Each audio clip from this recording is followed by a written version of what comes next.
દેવભૂમિ દ્વારકા જિલ્લાના ખંભાળિયા વેપારીની હત્યા અને લાખોની લૂંટમાં ચકચારી કેસમાં પોલીસે ગણતરીના કલાકોમાં સફળતા મેળવી.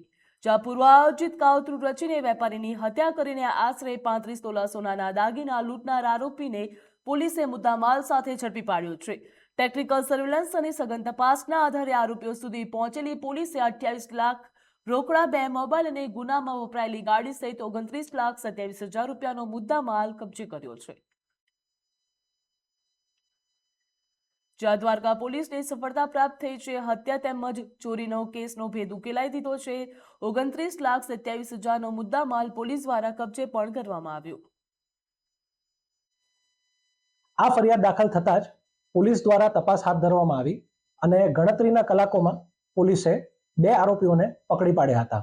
આ 2 આરોપીમાં એક આરોપીનું નામ છે હાજાભાઈ ભારમલભાઈ આસાણી, તે રહે છે રામનગરવાડી વિસ્તાર, ખંભાળિયા, અને બીજા જે આરોપી છે એ કાયદાના સંઘર્ષમાં આવેલ કિશોર છે. આ બંને આરોપી પાસેથી જે સોનાની લૂંટ કરવામાં આવી હતી તે તમામે તમામ મુદ્દામાલ રિકવર કરવામાં આવ્યો છે. જેમાં સોનાના દાગીના આશરે 39 તોલા, જેની આશરે કિંમત 28 લાખ છે. તે ઉપરાંત રોકડ રકમ જેની કિંમત 17,200 છે, તેમજ મરણ જનારના 2 મોબાઈલ જેની કિંમત 10,000 રૂપિયા છે. આ ઉપરાંત ગુનામાં જે વાપરવામાં આવેલ ગાડી છે, ઇકો ગાડી, તે પણ કબજે કરવામાં આવી છે જેની કિંમત રૂપિયા 1 લાખ છે. અને એ ઉપરાંત જે તીક્ષ્ણ હથિયાર છરી ઉપયોગ કરવામાં આવી તે પણ કબજે લેવામાં આવેલ છે.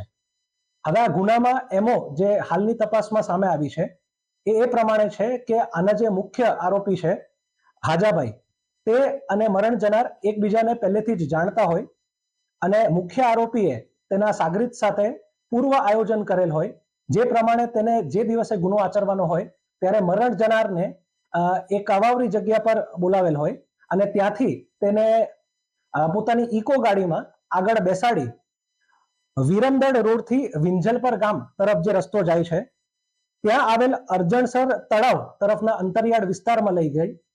ત્યાં તેની ઉપર બોથડ પદાર્થ તેમજ તીક્ષ્ણ હથિયારથી ઘા કરવામાં આવેલ, જેના પછી તેનું મૃત્યુ થયું હતું. અને ત્યારબાદ આ બંનેએ તેનો જે પણ